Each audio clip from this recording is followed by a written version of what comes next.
Hello friends, आज के इस वीडियो में हम बात करने वाले हैं कि जब भी हम एक पासपोर्ट के लिए अप्लाई करते हैं तो सबसे पहले हमें पासपोर्ट इंडिया के ऑफिशियल पोर्टल यानी कि www.passportindia.gov.in इस वेबसाइट पर हमें विजिट करना होता है और अपना ऑनलाइन एप्लीकेशन फॉर्म फिल करना होता है। तो जब हम अपना ऑनलाइन एप्लीकेशन फॉर्म फिल करते हैं उसमें हमने अपनी जो जितनी भी डिटेल्स हमसे मांगी जाती हैं हमने बिल्कुल सही एंटर करनी होती है, यानी कि जो आपके आधार कार्ड, पैन कार्ड, उसके ऊपर आपकी जितनी भी डिटेल्स मेंशन रहती है उस बेसिस पर ही आपने अपने एप्लीकेशन फॉर्म में अपना नेम, सरनेम वगैरह चेक करके ही फिल करना है।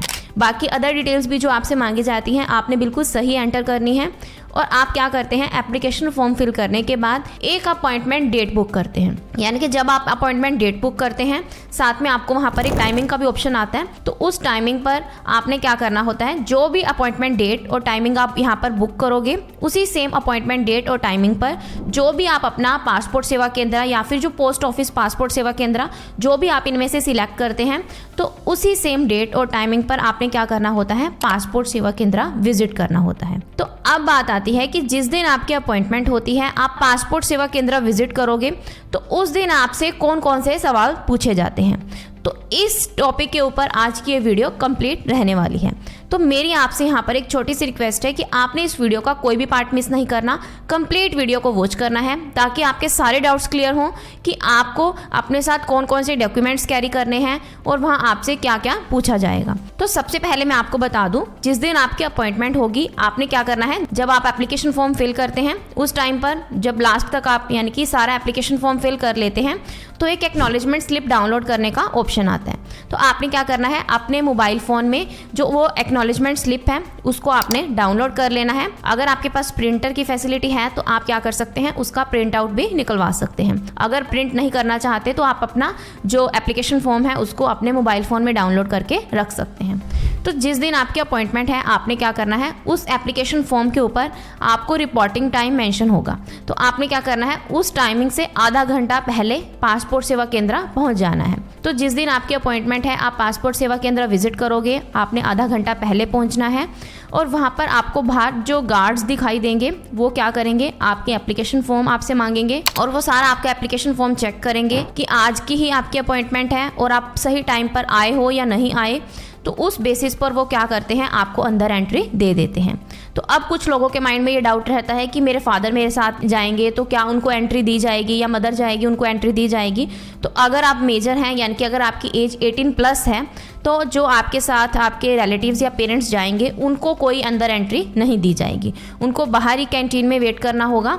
बाकी जो जिसका पासपोर्ट है यानी कि जिसकी अपॉइंटमेंट है उसको ही अंदर एंट्री दी जाती है। तो जैसे आप अंदर एंटर करोगे तो सबसे पहले आपको ए काउंटर पर विजिट करना है। तो ए काउंटर पर जैसे ही आप जाओगे आपने अपना जो एप्लीकेशन फॉर्म है वो उनको शो करना है। वो भी आपका चेक करेंगे कि अपॉइंटमेंट वगैरह सही है, टाइमिंग पर हो या नहीं हो। तो उस बेसिस पर वो आपसे आपके डॉक्यूमेंट्स मांगेंगे। तो अब बात आती है कि आपको अपने साथ कौन कौन से डॉक्यूमेंट्स कैरी करने हैं। तो डॉक्यूमेंट्स की अगर हम यहाँ पर बात करें तो सबसे मोस्ट इंपॉर्टेंट डॉक्यूमेंट है वो है आपका आधार कार्ड। बाकी अगर आप जब एप्लीकेशन फॉर्म फिल करते टाइम अपने पैन कार्ड या वोटर ID कार्ड वगैरह की डिटेल्स फिल करते हैं तो आपको अपने वो भी डॉक्यूमेंट्स उनको शो करने हैं। जब आप अपना एप्लीकेशन फॉर्म फिल करते हैं तो वहाँ पर आपसे एक क्वेश्चन पूछा जाता है, is the applicant eligible for non ECR category.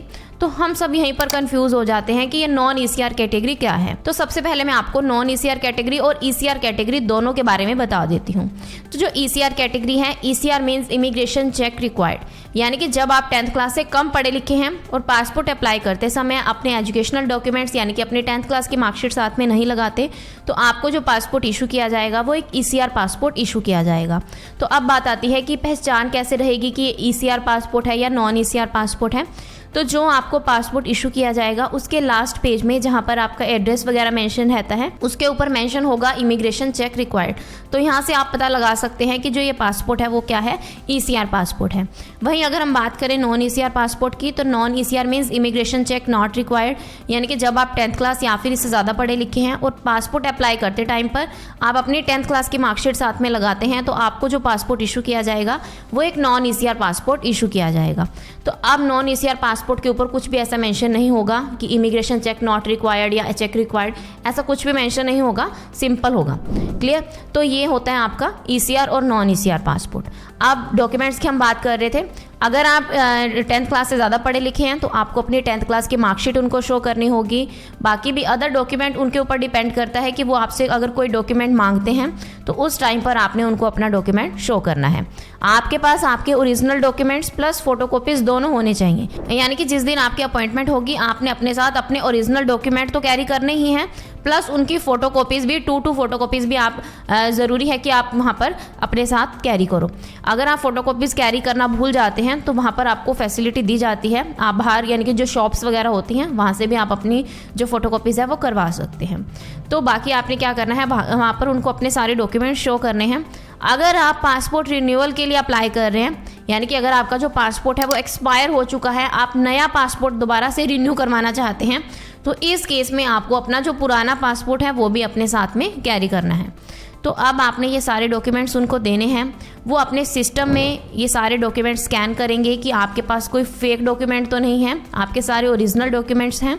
तो वो क्या करेंगे, आपको एक एक्नॉलेजमेंट स्लिप और 2-3 पेजेस की डाउनलोड करके देंगे और वहाँ पर आपको काउंटर नंबर मेंशन होगा कि आपने किस काउंटर पर विजिट करना है। अब आपका जो ए काउंटर का प्रोसेस है वो यहाँ पर कंप्लीट हो जाता है। अब आपको वेटिंग रूम में भेज दिया जाएगा, वहाँ पर आपने वेट करना है। वहाँ पर आपको एलईडीज शो होंगी, एलईडीज के ऊपर काउंटर नंबर वगैरह सब कुछ मेंशन रहेगा कि आपकी टर्न कब आएगी, आपको किस काउंटर पर विजिट करना है, यानी कि क्योंकि वहाँ पर अलग अलग कैबिन्स बने होते हैं कि आपने किस कैबिन में जाना है, किस एम्प्लॉय के पास अपने डॉक्यूमेंट्स को आगे स्कैन करवाना है और अपनी बायोमेट्रिक्स कंप्लीट करनी है। क्योंकि जो बी काउंटर है वहाँ पर आपकी बायोमेट्रिक ली जाएगी, आपके iris scan, fingerprints, thumb prints और आपकी जो फोटो है वो कैप्चर की जाएगी, आपसे सिग्नेचर करवाए जाएंगे। क्योंकि जब हम अपना एप्लीकेशन फॉर्म फिल करते हैं वहाँ पर हमने कोई सिग्नेचर नहीं करने होते, कोई फ़ोटो नहीं आपने साथ लगानी होती अपने एप्लीकेशन फॉर्म के ऊपर। तो ये सारा काम क्या होता है, बी काउंटर पर पासपोर्ट सेवा केंद्र में ही होता है। तो वहाँ पर आपको क्या करना है, अपने डॉक्यूमेंट्स देने हैं उनको और वो आपके डॉक्यूमेंट्स के बेसिस पर सारा चेक करेंगे और आपके जो फिंगरप्रिंट्स वगैरह लेंगे। यहाँ तक जो ए काउंटर का प्रोसेस है और बी काउंटर का प्रोसेस है, वो जो एम्प्लॉयज़ हैं वो दोनों ही प्राइवेट एम्प्लॉयज़ हैं, यानी कि प्राइवेट सेक्टर के एम्प्लॉयज़ हैं। तो वो सिंपल आपके डॉक्यूमेंट्स को वेरीफाई करेंगे, आपका जो बायोमेट्रिक्स है वो लेंगे, आपके सिग्नेचर लेंगे, फ़ोटो कैप्चर करेंगे, बस इनका जो काम है वो यहाँ तक है। बाकी अब वो आपको क्या करेंगे, 3 काउंटर यानी कि सी काउंटर पर भेजेंगे। वहाँ पर जो एम्प्लॉयज़ होते हैं वो हायर लेवल के यानी कि IAS लेवल के होते हैं, वो गवर्नमेंट ऑफिसर्स होते हैं। उनके ऊपर डिपेंड करता है कि आपको पासपोर्ट इशू किया जाएगा या नहीं किया जाएगा। वो क्या करेंगे, दोबारा से आपके सारे डॉक्यूमेंट्स को अच्छे से वेरीफाई करेंगे। अगर उनको कहीं पर भी डाउट होगा तो वो आपकी जो एप्लीकेशन फाइल है उसको वहीं पर होल्ड पर रख देंगे, यानी कि उनके ऊपर ही डिपेंड करता है कि आपको पासपोर्ट इशू किया जाएगा या नहीं किया जाएगा। तो इस टाइम पर वो आपसे कोई क्वेश्चन भी पूछ सकते हैं कि आप पासपोर्ट किस लिए बनवाना चाहते हैं। तो आप बता सकते हैं कि मैं किसी दूसरी कंट्री में विजिट करके अपनी स्टडी करना चाहता हूँ, अपना ट्रीटमेंट करवाना चाहता हूँ, अपने रिलेटिव से मिलने जाना चाहता हूँ, यानी कि जो भी रीज़न है आप उनको क्लियरली बता सकते हैं। बाकी वो आपसे पर्सनल आपके बैकग्राउंड से रिलेटेड कोई क्वेश्चन नहीं पूछते कि मतलब आप क्या करते हो, ऐसा वैसा कुछ नहीं है। वो सिंपली पूछते हैं कि आपका एड्रेस क्या है, भी कहीं आप दूसरे एड्रेस पर तो नहीं रह रहे, यानी कि आपका जो आधार कार्ड वाला एड्रेस है और आपका करंट एड्रेस दोनों सेम है या नहीं, यानी कि वो ये चेक करना चाहते हैं। तो इसलिए वो आपके एड्रेस से रिलेटेड कोई क्वेश्चन पूछ सकते हैं।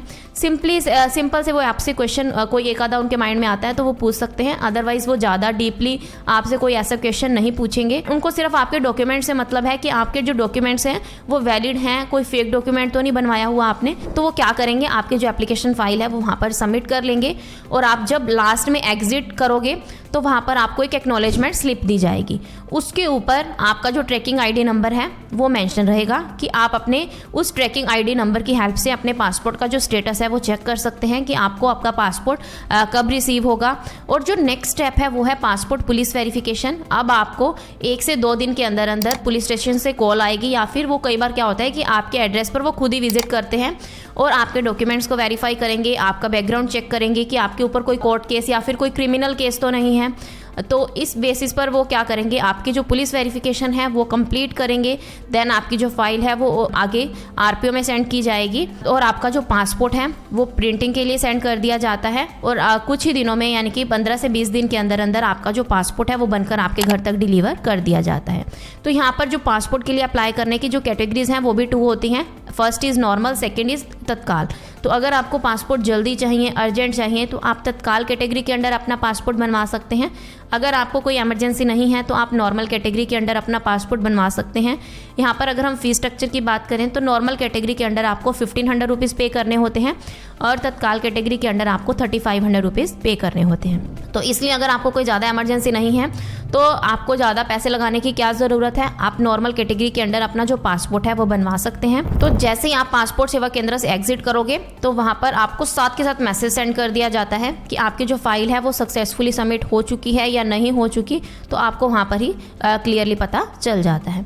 तो ये था कंप्लीट कि कैसे आप अपना जो पासपोर्ट सेवा अपॉइंटमेंट है वो आप कैसे कंप्लीट करवा सकते हैं। आई होप आपके सारे डाउट्स क्लियर होंगे। अगर आपको फिर भी कोई डाउट है तो आप कमेंट सेक्शन में पूछ सकते हैं। So this is the end of my video. अगर आपको मेरी वीडियो अच्छी लगी हो तो प्लीज़ मेरी वीडियो को लाइक करें और मेरे चैनल को सब्सक्राइब करें। Thanks for listening and thank you everyone.